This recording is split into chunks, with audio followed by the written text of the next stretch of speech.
Well, it does not seem fair. It seems contradictory to what we've come to expect. I mean, and frankly, there was another decision shortly thereafter by another federal judge in the state of Washington, and this will certainly mean that this is going to be decided ultimately by the United States Supreme Court. But this is really, for those of us who care deeply about women's reproductive rights and care deeply about this issue, this is almost as bad a ruling as the Dobbs decision last year. And this is going to mean that abortions will now be essentially banned if this were to be held up by the Supreme Court.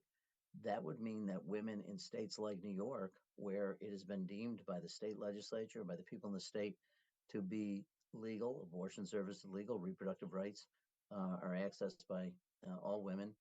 This would effectively end that. I said clearly during the summer and fall last year that extremists in Washington want a national abortion ban. And so many people said, no, that's not true. That's not what they want. This is effectively a national abortion ban.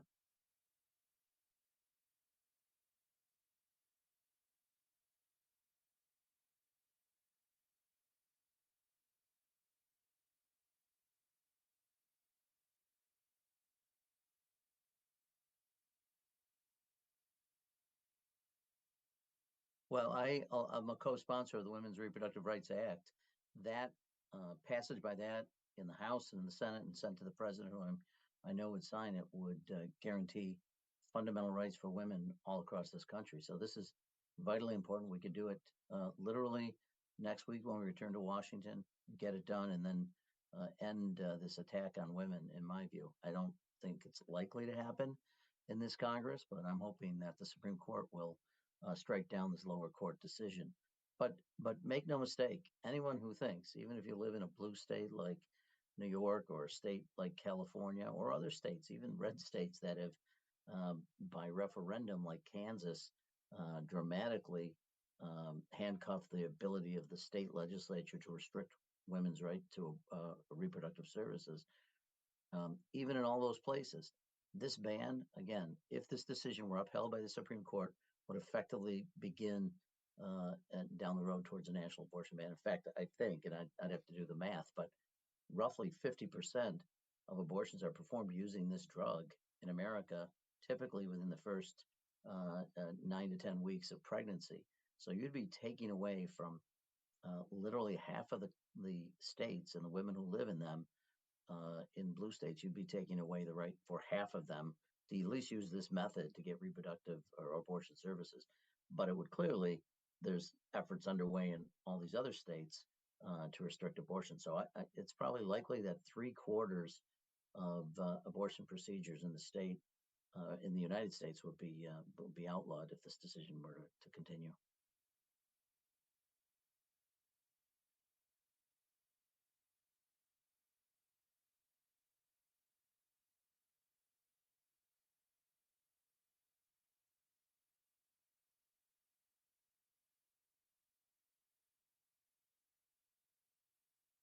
Well, I think what I've found is in both this subject and other subjects that there's a lot of hypocrisy when it comes to that issue by extremists in Washington, whether it's voting rights, whether it's reproductive rights. The argument is always, well, leave it to the states. They're best able to make those decisions. And as a former state legislator, I have a lot of sympathy for that. But when it doesn't go their way, they're really quick to turn around and say, well, this isn't the purview of the states. This is now a decision that's going to be made by the federal government. So, in some sense, consistency is hard to find in Washington. But this group, driven by extremists, I believe in the Republican Party because I don't think this is something that most Republicans who are fair-minded believe in. But the extreme agenda is really taken on the sort of making sure that they're not consistent. Federal intervention in some issues, and sometimes and state intervention or state primacy at other times. But just and I think this issue is clear, even though people would say last year repeatedly, to your point, well, this is a state issue. It's not a federal issue.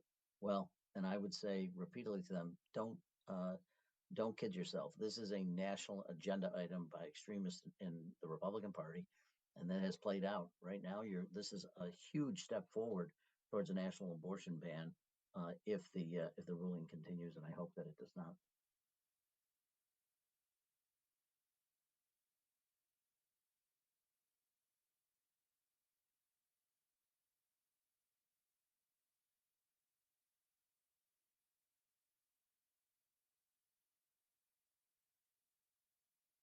Well, look, I think it's the decision of a woman to make judgments about her body, and obviously the medical professionals that she consults with.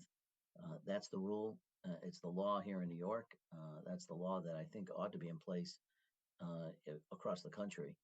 And I don't think your rights as a woman ought to have to depend on which state you live in or which region of the country you live in. Those rights ought to be as fundamental as any other right in the Constitution.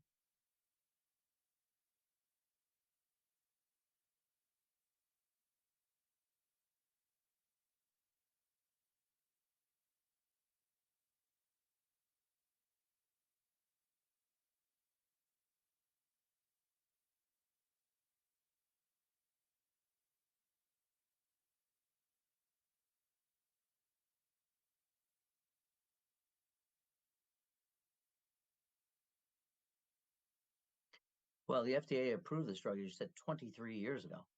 And he's basically accused the FDA of stonewalling any judicial review during that time. But I would note that during the last 23 years, this hasn't just been Democratic administrations that control the FDA.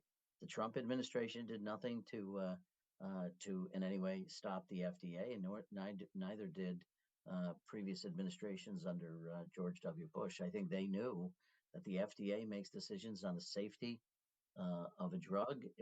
This drug has been tested. There's millions of cases, and it is routinely described as having no harmful effects, not in any way endangering the lives of women. It's proven effective. It's proven safe.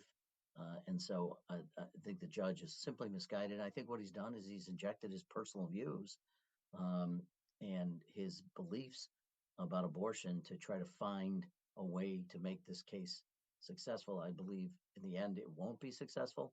I'm hoping that the Supreme Court, despite the just horrendous decision in Dobbs last year, will at least see the light here as it relates to the FDA's powers.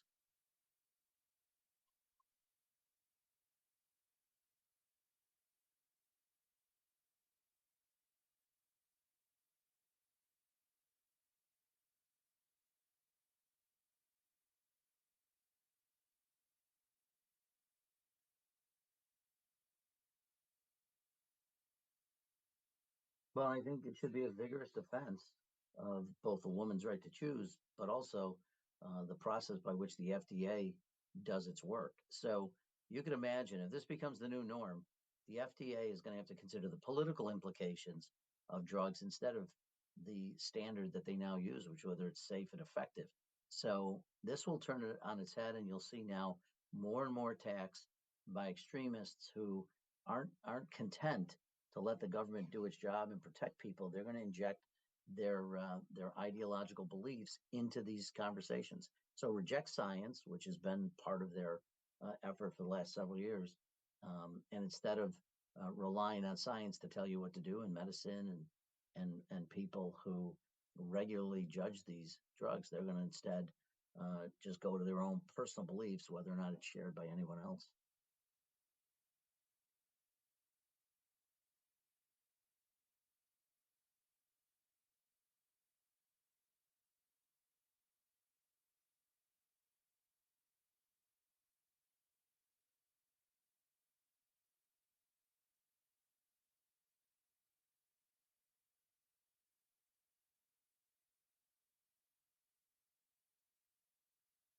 Yeah, so these are typically these decisions usually impact the region of the country where the judge is, but the judge in Texas took this much further than you would typically see by a district court judge. So made a decision that effectively has an impact on everyone in the country. I think that's why the decision in Washington to contradict it means that this will almost certainly and quickly I would assume get to the Supreme Court, and they'll have to sort of sort through it and hopefully make the right decision. I don't have tons of confidence given their history on the subject of reproductive rights and women's rights, but I'm going to hope that they really look at the question of the rights and the responsibilities of the FDA and make that ruling, which would mean that this lower court judge in Texas would be overturned.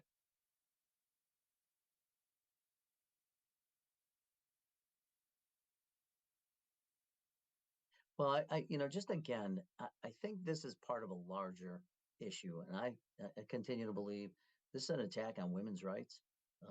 The other thing that I find ironic is, if you will, that there's a lot of talk by sort of the extremists about um, life and providing opportunities for life.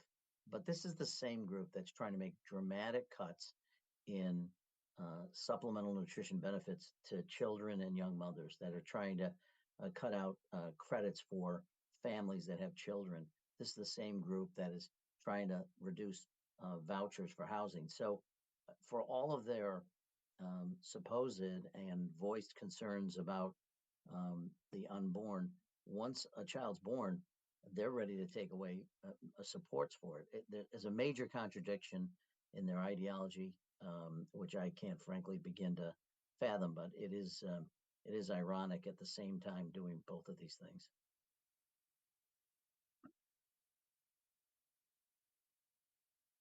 Right now, best to you, and hope you get a little downtime too for your holiday. All right, buddy. Thanks, Alex. Thanks, guys.